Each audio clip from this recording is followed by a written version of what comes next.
Salut à tous et bienvenue sur Casa Milan. Le Milan a renoué avec la victoire ce soir, 4-1 à domicile face à la Samp. Ouverture du score de Bonaventura à la 16e sur une passe de Niang. Doublé de ce même Niang avec un penalty à la 38e et un autre but à la 49e en profitant d'une mauvaise relance de Viviano. Quatrième but milanais de Luis Adriano à la 79e sur centre de Cerci et but de la Samp à la 87e, penalty d'Eder. À mes côtés ce soir, Gila et Superdio. Salut à vous. Salut. Salut à tous. Gila, après la défaite à Turin, on s'était dit que le calendrier nous serait plutôt favorable et qu'il faudrait enchaîner les victoires, ça démarre plutôt bien. Tout à fait. Le Milan se relance de bien belle manière ce soir face à la Sampdoria. À titre personnel, j'étais assez sceptique sur le schéma tactique mis en œuvre ce soir par Mihailovic, qui est donc passé d'un 4-3-3 à un 4-4-2 à plat, mais notamment au regard du duo Baka-Nyang dont je ne savais pas ce qu'il donnerait par la suite. Finalement, ça a été plutôt convaincant, surtout concernant le français. Et tout compte fait, ce module de jeu a permis à l'équipe de retrouver davantage d'allant sur le plan offensif et davantage de solidité dans l'entrejeu avec notamment un duo Montolivo-Kuchka qui était plutôt intéressant, avec des ailiers à savoir Bonaventura et Cerci sur le côté droit qui ont été intéressants cette fois-ci, contrairement à la rencontre face à la Juventus. Donc un bilan plutôt positif ce soir au sortir de cette rencontre, mais comme toujours ne pas tirer de conclusions hâtives et voir ce que ça va donner sur la durée. Mais en tout cas, s'agissant de ce 4-4-2 en tant que tel, c'est à revoir. C'est à revoir clairement. Oui, c'est vrai que c'est le genre de match qu'il faut absolument gagner, parce que moi je trouve qu'il n'y a pas de honte à aller perdre 1-0 sur le terrain du tenant du titre. Quand j'ai vu le match, d'ailleurs, j'ai pas plus été impressionné par la Juve que par le Milan, faut dire les choses, il y a une semaine. Mais en revanche, le match nul face à l'Atalanta il y a 15 jours posait davantage de problèmes. Voilà, donc là, on joue à domicile une nouvelle fois face à la Samp, il fallait absolument gagner ce match, on l'a fait. Superlio, certes, l'opposition était faible, ce sera pas forcément meilleur dans une semaine à Carpi, on fera une émission bien entendu. Et puis les matchs qui suivent s'annoncent plutôt bien également. Il faut juste être sérieux, engranger les points et puis essayer de gagner quelques places au classement. Oui, c'est tout à fait ça. Après, la Samp, comme tu viens de le dire, est l'adversaire idéal pour se relancer. Ils viennent de changer d'entraîneur et n'ont jamais gagné à l'extérieur cette saison. Et ils restent sur une défaite à Udine qui est mal classée. Donc honnêtement, le match était largement à la portée. Le Milan a été sérieux et appliqué comme il devrait toujours l'être. Après, comme tu le dis, les prochains matchs, on va jouer des équipes mal classées, comme Verona, et les deux promus, Frosinone et Carpi. Normalement, ça devrait être 9 points avant la trêve. Hein. Bah, si on est sérieux, c'est ce que ce sera. Après, avec ce Milan, tout est possible. Mais comme je le dis toujours, on est quand même en période de reconstruction, renouvellement. Il y a des jeunes sur le terrain. D'ailleurs, souvent, les jeunes sont les meilleurs. On parlera du gardien ce soir, c'est peut-être un peu moins bon qu'à Turin évidemment, mais je veux dire dans l'ensemble, on a une équipe avec beaucoup de nouveaux joueurs, beaucoup de jeunes, et je trouve qu'être trop exigeant trop tôt n'est pas forcément judicieux. Je pense qu'il faut les laisser travailler. J'ai évidemment, comme beaucoup de gens, des doutes sur la qualité de notre entraîneur, mais enfin, je pense quand même qu'on est reparti et qu'il faut se donner je dirais 2 ans, voilà, il faut se donner 2 ans déjà pour jouer les premières places en Serie A, et puis on parlera de la suite après. On part de tellement loin, faut pas oublier que les saisons dernières ont été catastrophiques, une reconstruction, bah ça passe par des hauts et des bas, et on peut perdre à Turin, comme on peut perdre contre le Napoli, qui sont des équipes beaucoup plus rodées que nous, tout simplement. Voilà, il faut donner le temps à cette équipe de trouver les automatismes, de travailler ensemble, et puis de trouver déjà même le système tactique, parce qu'on voit bien qu'ils se cherchent. Il met le 4-4-2 ce soir, on voit que c'est positif, en même temps c'est la Samp, l'opposition est faible. Il y a des tâtonnements, il y a tellement de choses à mettre en place. Alors vous allez me dire, on est au mois de novembre, on est fin novembre, on arrive en décembre là bientôt, mais quand même, faudrait regarder vraiment, faudrait se pencher, j'ai pas fait les comptes, mais si on additionne entre les nouveaux joueurs et les jeunes, ça fait quand même pas mal de monde sur le terrain et de nécessité de cohésion, et ça ne peut s'inscrire que sur la durée. Gila, t'es plutôt optimiste ou tu restes quand même un peu sur la défensive? Enfin, tu nous l'as un peu expliqué déjà, mais je veux dire, comment appréhendes-tu la suite, toi? Comment penses-tu que le 4-4-2 est la solution miracle, ou restes-tu sur tes gardes, tout simplement? Je resterai plutôt sur mes gardes car on disait de la même chose du 4-3-3 après qu'il ait été donc préféré au 4-3-1-2. Comme toujours, donc c'est à voir sur la durée, car on est habitué avec ce bilan qui fait un bon score à domicile, large victoire, et qui ensuite derrière rechute à l'extérieur ou à domicile. Bref, des bons résultats sont à obtenir sur la durée, ce que le Milan n'a pas su faire jusqu'à présent, hormis les 3 victoires consécutives acquises il y a peu. J'attends vraiment de voir sur la durée ce que ça va donner, mais on a au moins là un schéma tactique intéressant. Mais après oui, je peux également nuancer mon propos en disant que voilà, en face on avait quand même la Sampdoria qui restait sur 4 rencontres sans victoire, dont 2 nuls et 2 défaites consécutives. C'est à nuancer, mais voilà, ce sont toujours des victoires qui sont appréciables, surtout sur le plan psychologique. Ça permet vraiment aux joueurs d'avoir plus de cohérence, même sur le plan psychologique entre eux. Donc c'est ce qu'on devra surtout retenir, mais j'attends quand même de voir sur la durée et sur le mois de décembre à venir, qui sera quand même un bon révélateur de ce Milan, qui affrontera des équipes pour la plupart promues. Donc c'est là véritablement qu'on verra si Milan a acquis une certaine solidité, une certaine régularité dans le jeu et une certaine rigueur également. Avant de récupérer quelques blessés après la trêve. Tout à fait. Peut-être, hein, parce qu'après on va voir dans quel état, bien sûr, parce qu'on se doute bien Même que Jerry avant, Ménez hein. sera pas compétitif tout de suite, mais enfin, je parle pas de Boateng, bien évidemment, lui il est hors jeu pour moi, hein, mais alors Balotelli c'est mort, hein, c'est terminé. C'est pour janvier a priori. Ah, c'est pour janvier aussi, d'accord. Fin Donc, janvier, on parlait de 3 mois, maintenant 1 mois, donc c'est à voir, ce sera plutôt pour le courant de janvier, tandis que Bertolacci pourrait revenir avant la trêve. voilà, donc Bertolacci qui avait montré quelques belles choses avant de se blesser, Jérémy Ménez qui dynamitera un petit peu cette attaque, et puis Balotelli qui concurrencerait Bacca, qui a peut-être besoin d'un peu de concurrence d'ailleurs à mon avis.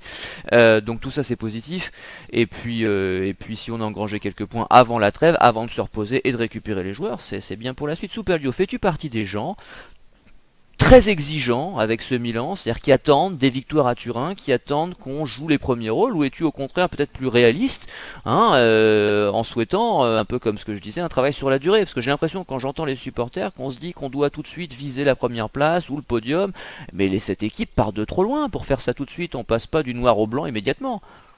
Déjà, c'est vrai qu'en regardant les sommes dépensées au mercato, on peut se dire qu'il faut viser très haut, mais après les premières journées ont montré qu'il fallait aller lentement mais sûrement, reconstruire, déjà trouver une identité et avoir des résultats en gagnant en régularité, ce qui n'est pas le cas ces derniers temps.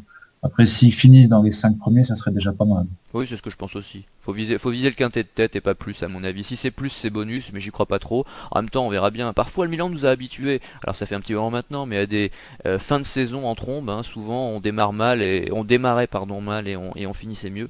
Donc tout ça, ce sera à voir. Et c'est vrai qu'on est assez curieux. En tout cas, on est content de cette victoire. On passe aux individualités avec Gila. On parle du gardien ce soir. Alors Donnarumma qui impressionne l'Europe entière, mais qui ce soir a eu quelques soucis de relance.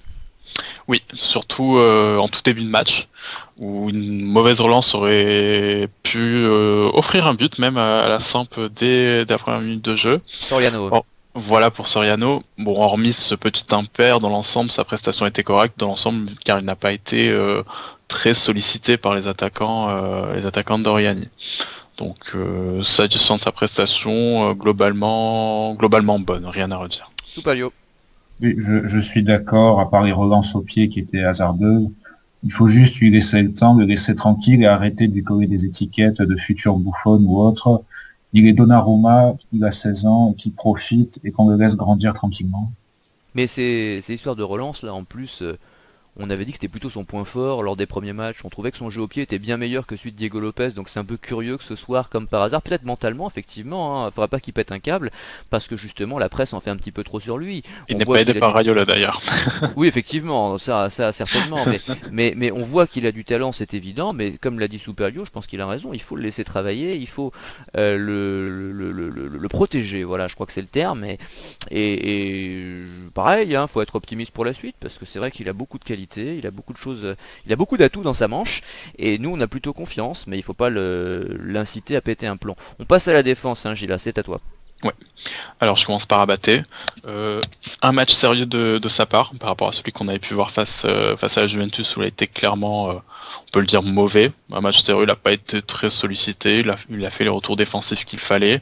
Ses montées ont été un peu plus discrètes, je trouve, mais dans l'ensemble rien de particulier à lui reprocher.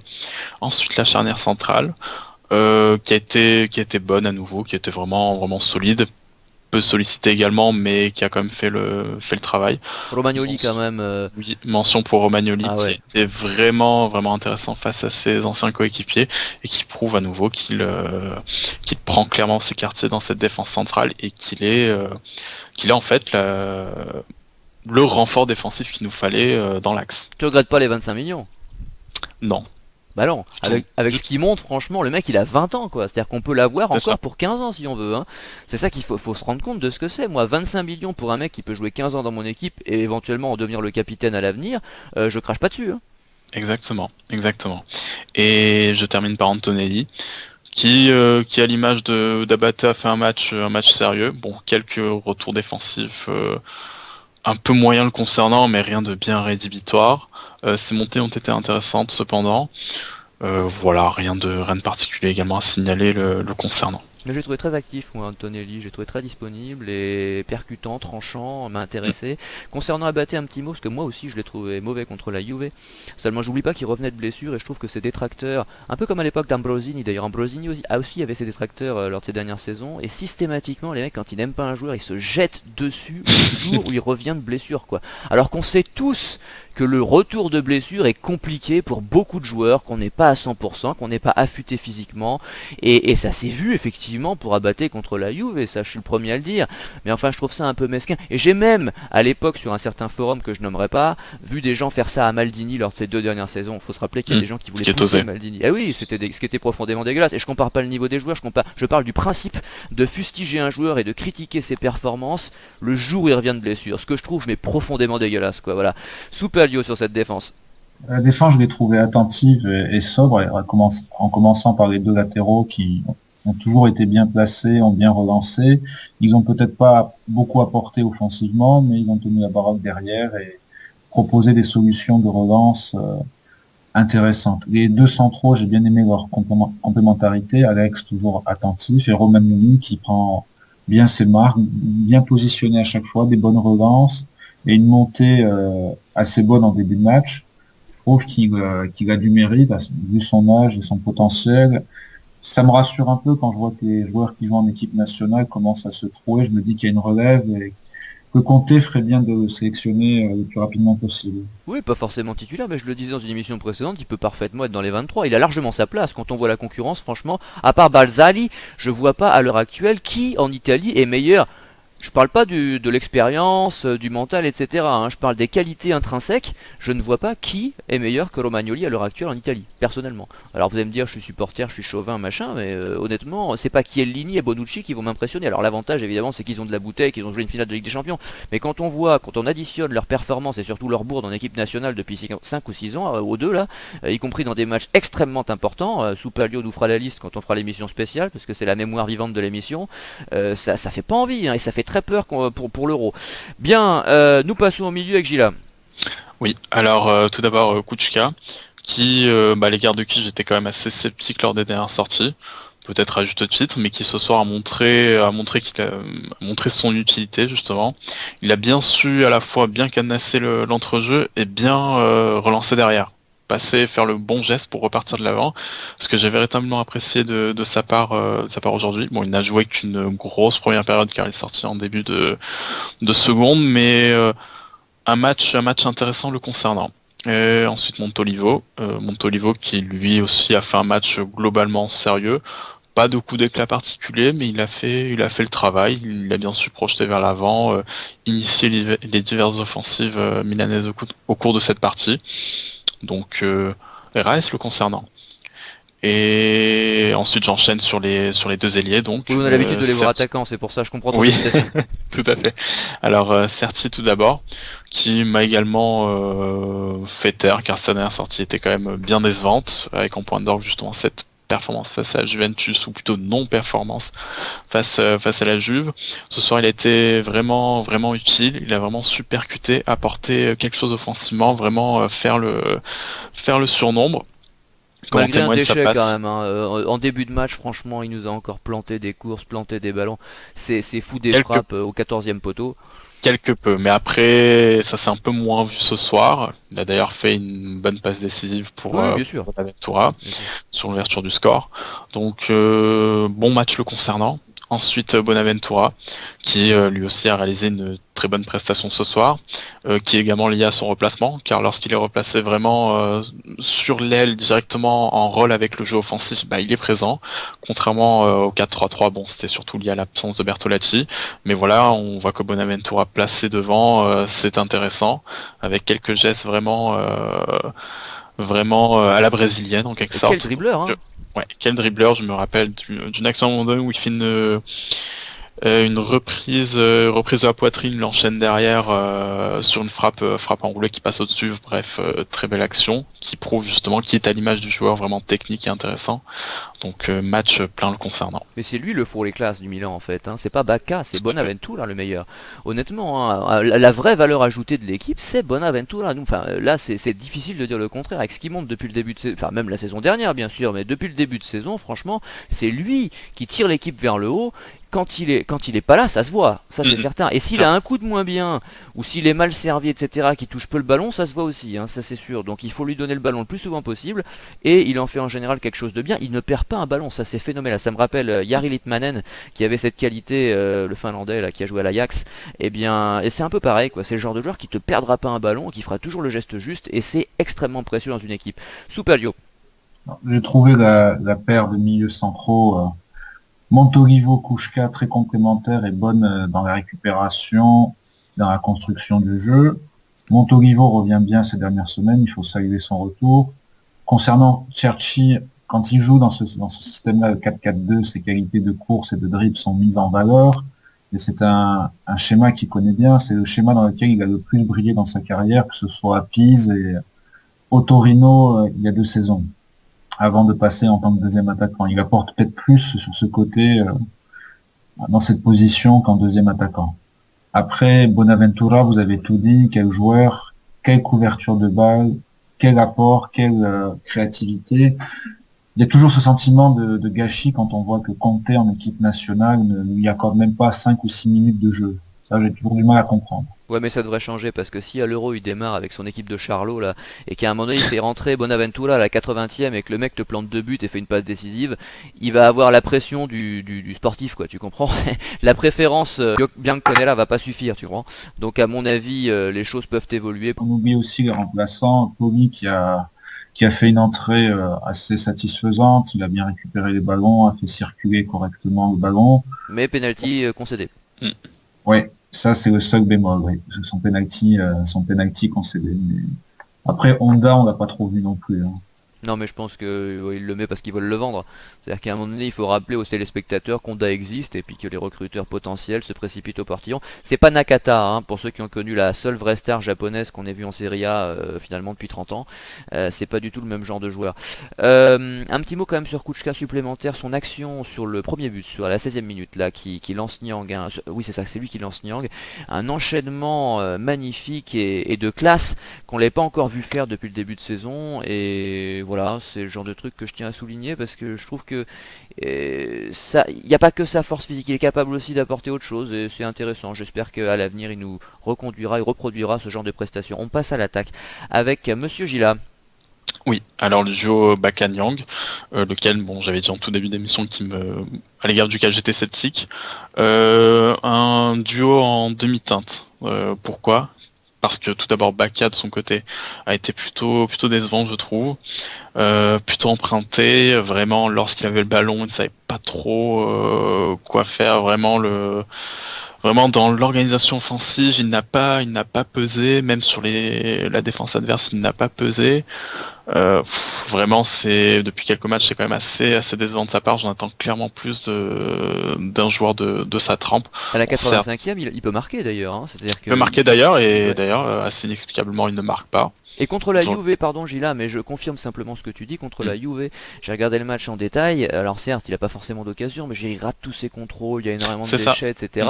Et on attend quand même d'un attaquant qui soit capable de jouer aussi un petit peu en pivot de temps en temps, qui soit capable de redonner le ballon proprement à ses milieux de terrain, éventuellement, et c'est vrai qu'il est un peu décevant de ce point de vue-là. Alors après on sait qu'il est capable de marquer à tout instant, mais il marque un peu le pas ces derniers temps.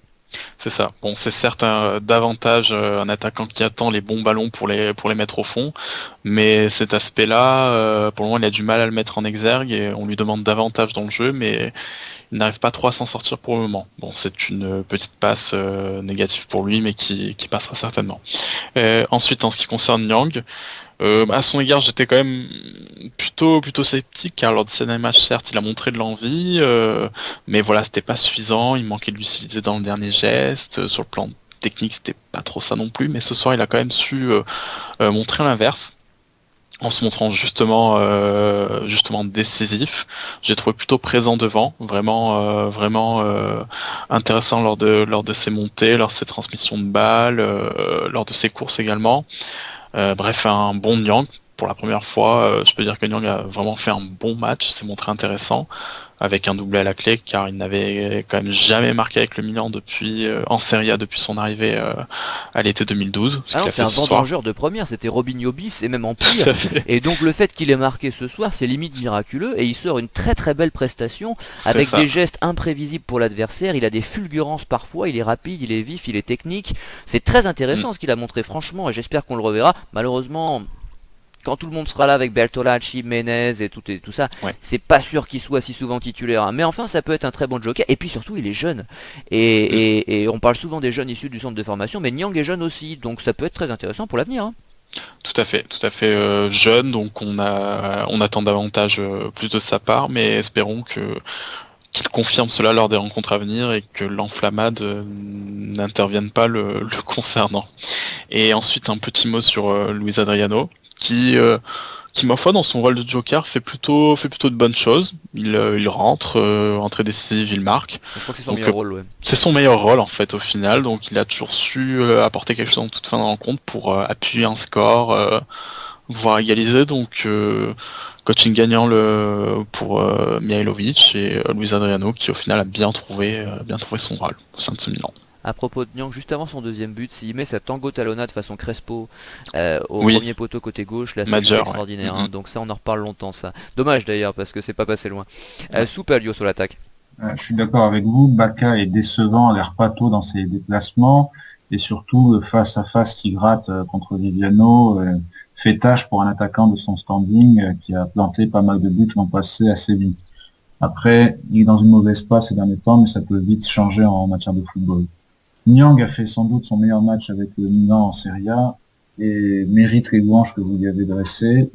Surtout, il a bien suivi le cadeau de Viviano et a fait beaucoup d'efforts en tant qu'attaquant, mais aussi en se replaçant pour aider sa défense. Donc, il a fait un match plein intéressant.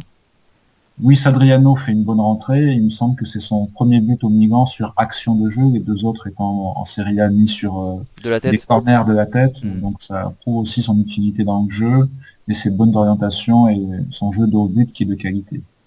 Bien, mot de la fin Gila. Mot de la fin, un mois de décembre qui s'annonce plutôt abordable pour Lyon sur le papier. Donc il faudra faire le maximum de points. Mihailovic a dit qu'il ne satisferait pas de 10 points pris seulement lors des rencontres à venir. Espérons qu'on franchira cette barre des 10 points et qu'on arrivera justement à s'installer dans ce quintet de tête pour aborder la seconde partie de saison dans de bonnes dispositions. Soupalio. Mon mot de la fin, ça sera de souhaiter un prompt rétablissement à un monument du football italien, Dino Zoff, Ah qui oui. est hospitalisé. Ah ouais, non, c'est vrai, tu as raison. Alors moi je voulais dire engranger les points évidemment, et puis surtout faire jouer les jeunes encore plus. J'aimerais voir plus Calabria qui a malheureusement un peu disparu de la circulation, je trouve ça un peu dommage. Je pense qu'il peut alterner avec Abaté, même être titularisé de temps en temps, et entrer en jeu éventuellement en fin de match, pourquoi pas, mais je trouve dommage de le laisser sur le banc. J'aimerais voir un petit peu Locatelli aussi qui a l'air prometteur, et j'espère qu'on va continuer ce renouvellement, continuer à faire jouer les jeunes, Nyang inclus bien sûr, et moi c'est ça qui me plaît, c'est ce que j'attends, et si on est dans les 5 premiers, 4ème ou 5ème ça me va très bien franchement. Alors évidemment si c'est plus c'est mieux, mais 4ème ou 5ème je serais ravi, en visant bien entendu beaucoup plus la saison prochaine, hein, que ce soit bien clair. En tout cas je vous remercie et nous on se retrouvera peut-être pas le dimanche soir mais certainement le lendemain pour le match de Carpi. Bonne nuit, bon week-end, bon dimanche, salut. Salut. Salut!